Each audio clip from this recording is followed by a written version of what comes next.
Eh bien, bonjour les amis, ça fait un petit bout de temps que je ne vous ai pas parlé, mais j'ai quand même de bonnes raisons pour ça.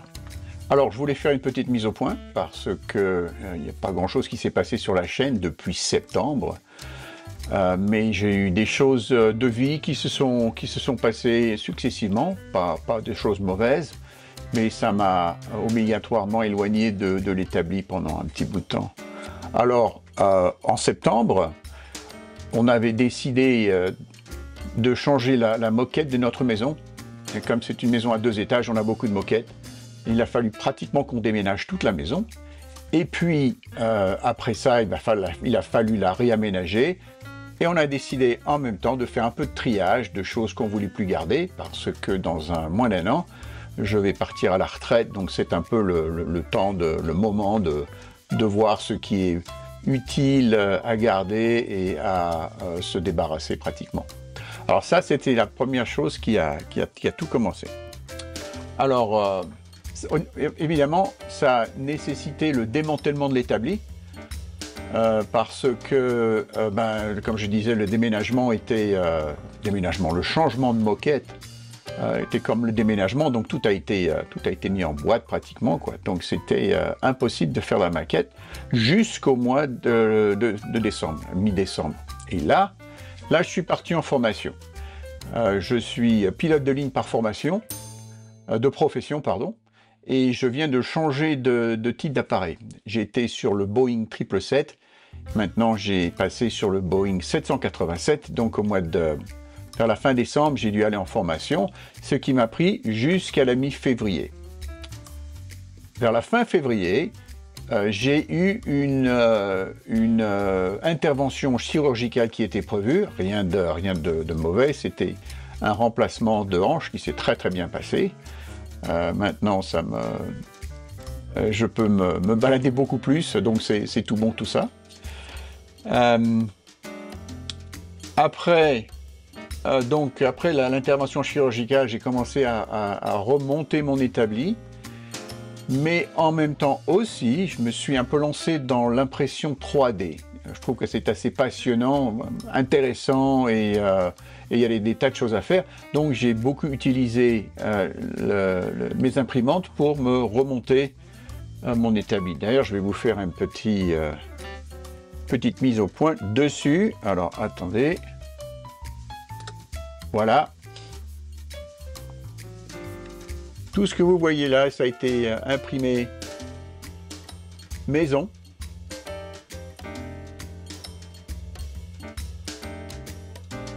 Ça fait un établi chouette qui est vraiment adapté à vos besoins personnels. Il y en a encore là. En dessous, là, j'ai fait des tas de tiroirs que je peux changer au gré. En dessous, là, j'ai une deuxième table qui est adjointe à l'établi principal, donc ça m'aide beaucoup. J'ai des tiroirs en bas, j'ai des tiroirs ici, enfin bref. Et je change au fur et à mesure, donc c'est un établi qui vit pratiquement. Et moi, ça me plaît énormément de faire ça et de chercher le meilleur moyen pour être à l'aise sur mon établi. Alors, voilà pour ça. Alors, après mon intervention chirurgicale, bien sûr, le problème c'est que j'ai dû aller en mini-formation pour me reconfirmer sur l'appareil, pour me relâcher dessus. Et ça a pris un peu de temps aussi, donc j'ai dû me concentrer en plus dessus. Et enfin, maintenant, je suis complètement qualifié sur l'avion et je fais à peu près 4 ou 5 voyages par mois. Il y a plus de temps pour faire la maquette, mais pas encore. Je ne peux pas encore me lâcher complètement dedans pour développer la chaîne. Alors, entre-temps, hein, j'avais des choses qui se sont un peu accumulées sur l'établi. Des Spitfire. Ça, ce sont des Mark V qui sont de chez Edward, au 48e. Et ils sont prêts à être peints. Très intéressant. Donc il y a ces deux-là. Je vais vous montrer une autre vue. La vue du dessus. et la vue de derrière. Voilà. Très bien. En plus, après ça, je vais montrer la suite. Alors, je vais bouger ça un petit peu et on va monter celui-ci et celui-là. Alors, là, j'ai un 190, FW 190, qui est peint, c'est celui de Pip Priller. Très bel avion. Celui-là, il doit être, je vais mettre le vieillissement dessus. Et l'autre, c'est un BF-109, mais celui-là, c'est un E1, début de la bataille d'Angleterre. Et aussi, la peinture est mise, donc, et il attend le vieillissement aussi. Alors, voilà une vue du dessus et une vue de derrière. Alors après, eh bien, un projet qui va me prendre un peu de temps, je crois, mais très intéressant, je vous le montre tout de suite. Vous l'avez aperçu il y a un moment. Alors, on va se le mettre comme ça. Je vais essayer de le tourner. Alors là, c'est un diorama que je fais avec un A6M2-N, le roof. C'est un zéro sur flotteur, pratiquement, quoi. Des différences, mais enfin, c'est pratiquement ça. Et alors, je le mets dans un cadre du Pacifique, dans une petite base de réparation de campagne. Et là, il y a donc une petite cabane de réparation. Il y a un tracteur pour fournir l'électricité derrière. C'est un tracteur japonais. Ça, c'est un tracteur Tamiya, maquette Tamiya.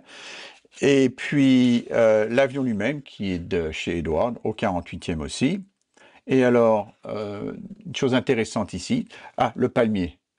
Le palmier, c'est un copain qui m'a fait ça. Alors, je vais le mettre un petit peu plus en évidence. Voilà. Ça vient. C'est pas au point. Alors, attends. Voilà. Voilà, très bien. Alors, c'est un copain qui m'a fait ça. C'est un gars qui fait des trains et il fait beaucoup de très belles choses au niveau des paysages. Alors, je lui ai demandé de me faire ça et il a tout de suite accepté. Et voilà. Deux choses. Donc, la petite cabane, c'est fait en imprimant 3D filament. Et je trouve ça assez intéressant. Alors, je vais encore changer de caméra pour que ce soit plus visible. Eh bien non, elle n'a pas marché. Ah, la voilà. Alors, je vais l'amener très près. Regardez-moi ça. Vraiment intéressant. Je l'ai modélisé sur un logiciel 3D. Qu'est-ce que j'ai utilisé? Shaper 3D. Ça a marché vraiment très très bien. Attends, je vais retirer l'avion pour montrer d'autres choses aussi. L'avion, c'est pas l'avion final, hein. C'était une maquette d'essai que j'avais fait pour voir comment il se montait. Alors ça, par contre, c'est assez intéressant. La plaque a été faite aussi en filament 3D. Je ne sais pas si ça va pouvoir sortir. Ah voilà. Et j'ai pu impartir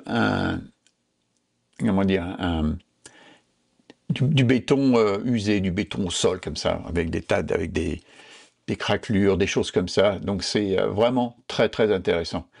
Pour ça, j'utilise un autre logiciel, ça s'appelle Nomad Sculpt, c'est sur iPad seulement, pour le moment. Et j'ai réussi à faire ça, je suis très très content. Et j'exploite encore plus la possibilité de faire des paysages pour d'autres dioramas. Je trouve ça que c'est une avenue extrêmement intéressante. J'ai autre chose aussi à vous montrer là. Ça, c'est une base. Imprimante 3D directement, filament. Bon, quand on regarde de très près, je ne sais pas si ça va se... Non, ça ne va pas. On ne va pas réussir à le voir, donc c'est pratiquement parfait. Mais on voit les lignes quand même. Il faut être très près, il faut avoir la lumière d'une certaine façon. On voit les lignes de construction, mais sinon, ça fait des effets superbes, quoi.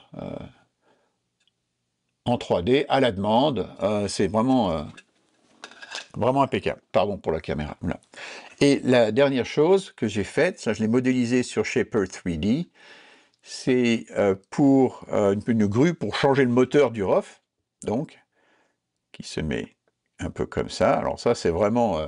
je l'ai modélisé, ça vient de mon esprit, je n'ai pas eu de modèle, je n'ai même pas, ça n'existait pas. Je me suis dit, comment ferait-il pour éventuellement changer les moteurs?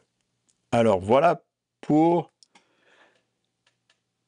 ce qui est sur l'établi en ce moment.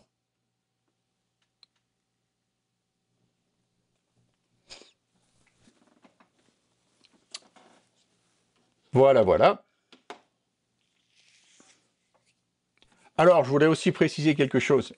Ça fait 42 ans que je vis aux États-Unis, et ça fait que c'est très récent maintenant que je commence à reparler français d'une façon assez continue. Et comme vous le voyez, eh bien, j'ai c'est pas aussi facile. Ça ne sort pas d'une façon très facile quelquefois, et je cherche mes mots. Alors là, je vous demande votre indulgence. J'espère que ça ira mieux au fur et à mesure. Mais enfin, on verra bien ce qui va se passer. Alors,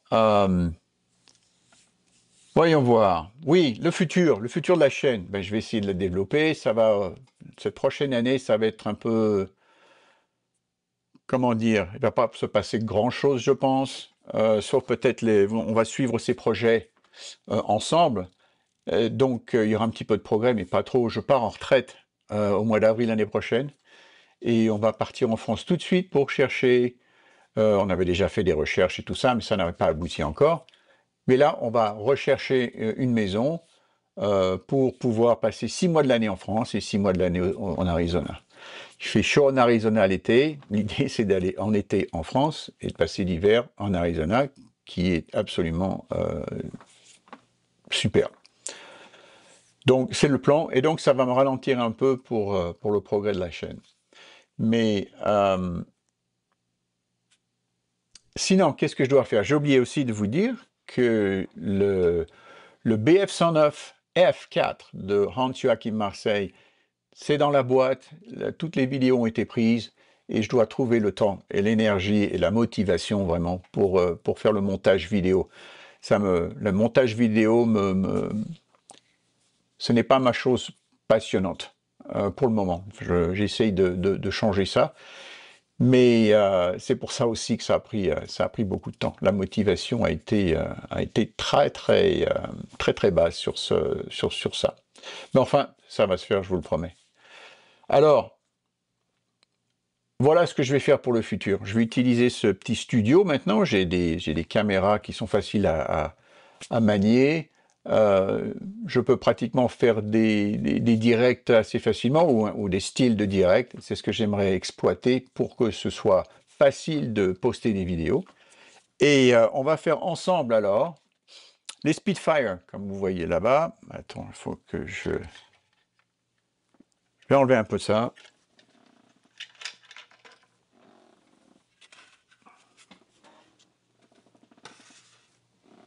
Ah, tiens, j'ai oublié de vous mettre ma petite musique aussi.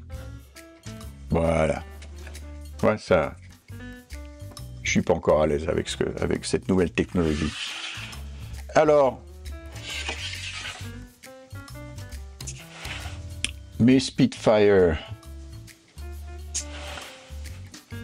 On va les peindre ensemble.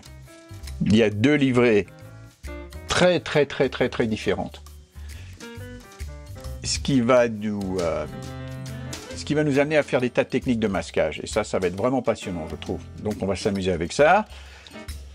Et puis, bien sûr, on va ensemble faire le vieillissement de ces deux avions pour les emmener en vitrine, parce que ça fait un bout de temps qu'ils sont comme ça, il faut que ce soit fini. Et en plus, le BF109 F4 à la vidéo que je vous ai dit, et au fur et à mesure, on va, je vous donnerai des mises au point sur le progrès du diorama avec le ROF. Donc, beaucoup de choses à faire. Ça va se faire d'une façon sporadiquement peut-être à certains moments, mais je vous promets de continuer ça parce que ça me plaît, je voudrais la développer comme ça. Trouver un rythme qui est bien pour sortir des vidéos ici et là, toujours pour avoir un contact avec vous. Alors en tout cas, merci de me suivre, de ne pas m'avoir abandonné. Ça me fait très très plaisir, ça fait chaud au cœur. Et puis, donc j'espère vous revoir très très bientôt avec des nouveaux projets, avec des nouvelles choses à voir. Je vais vous expliquer comment je fais les peintures, comment je fais le vieillissement, et des choses comme ça. Et on va découvrir ensemble comment faire un diorama, parce que je n'en ai jamais fait non plus. Ok? Alors, merci encore, et puis portez-vous très bien, et surtout à très très bientôt. Au revoir!